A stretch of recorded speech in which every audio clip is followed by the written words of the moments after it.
그걸로 좀 범위를 줄여서 대표적인 비가역 반응을 얘기했고, 그 다음에 앙금 생성 반응도 어때요? 사실은 무슨 곱 상수가 있어요? 용해도 곱 상수가 있어요. 그죠? 용해도 곱 상수가 대단히 작긴 하지만 하여간 용해도 곱 상수가 존재해서 불용성 물질과 난용성 물질로 구분을 해야 되는데, 사실 불용성 물질과 난용성 물질을 구분하는 것도 사실 좀 애매하다라는 이야기를 하면서 큰 틀에서 대표적인 비가역 반응의 내용에는 그 선택지에 만약에 앙금 생성 반응 나오면 얘는 대표적인 무슨 반응이라고 생각하셔야 돼요? 비가역 반응이라고 생각을 하셔야 돼요. 아시겠죠? 용해도 곱 상수가 있는데 이것도 가역 반응일 거야. 막 이렇게 되면은 이 문제를 그러면 어떻게 접근, 즉 출제자의 의도를 제대로 파악하지 못하는 것 중에 하나다 이런 얘기죠. 됐죠? 그래서 비가역 반응에 대한 어떤 몇 가지의 대표적인 예들을 좀 머릿속에 기억해 주면서 과제를 시작할 건데, 화학표현 법칙은 일단 그 표형상수 K는 무슨 상태의 농도가 필요한 거예요? 평형 상태의 농도가 필요한 거예요. 그죠? 하지만 제가 드릴 때는 여기에 처음에 주는 농도, 무슨 농도? 초기 농도, 처음 농도. 두 번째 무슨 농도? 반응 농도. 그 다음에 세 번째가 평형 농도가 주어졌어요. 근데 이 개수가 이렇게 미지수로 나오다 보니까 저걸 가지고 우리가 화학표현 법칙을 설명하기가 조금 껄끄러웠죠. 그죠? 그래서 얘는 그냥 일반적인 표형상수식을 표현했을 거야. K는 어떤 식으로?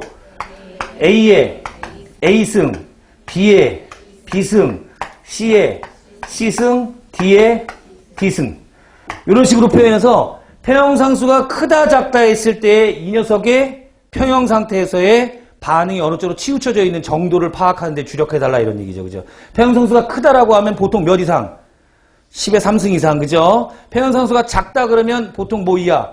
10의 -3승 이하를 일컫긴 하는데, 즉 생성물이 반응물보다 몇 배 클 때 농도의 곱이 1000배 정도 클 때 얘는 무슨 반응이 우세하다?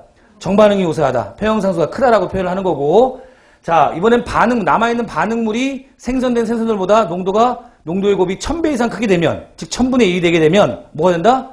반응은 역반응에 치우쳐져 있고 표형상수가 작다라고 표현을 하는 거예요. 표형상수가 크다 작다지 양수 음수가 아니에요, 여러분. 표형상수는 음수가 있어요, 없어요? 음수는 없어요, 여러분. 양수 음수가 아니라 크다 작다의 개념이고, 컸을 때는 어떤 상태인지를 머릿속으로 생각하지 말고 얘는 여기다 다 적어야 돼요. 다. 알겠죠? 그죠? 그래서 이 적은 다음에 이거를 앞으로는 표형상수에 대한 얘기가 나오면 이 정도의 내용은 내가 머릿속에 기억해야겠다. 끄집어내야 된다. 그리고 나중에 실전에 가보면 여러분들이 정리한 이 내용이 선택지에 다 나와요. 무슨 말인지 알겠죠? 그죠? 그래서 되도록이면 세밀하게 정리를 하고, 만약에 이번 텀에 정리할 때 생각이 안 나면 다음 텀에 색깔 달리해서 또 적고 또 적고 또 적어야 돼요. 되면 알겠죠? 그죠? 그래서 이걸 완성도를 높여나가야 될 필요성이 있고, 자, 조금 전에 얘기했던 실제 농도를 막 집어넣어서 연산을 해가지고 표형상수를 구해보는 훈련을 할 거예요. 그죠? 그때 들어드린 반응이 뭐예요? N2 플러스 3H2가 뭐가 되는? ENH3가 되는 거예요. 그죠? 그죠? 처음 농도 집어넣고요. 반응 농도 집어넣고, 세 번째 표형 농도 집어넣었어요. 그죠? 처음 농도와 표형 농도는 뭐와 전혀 관계가 없어요.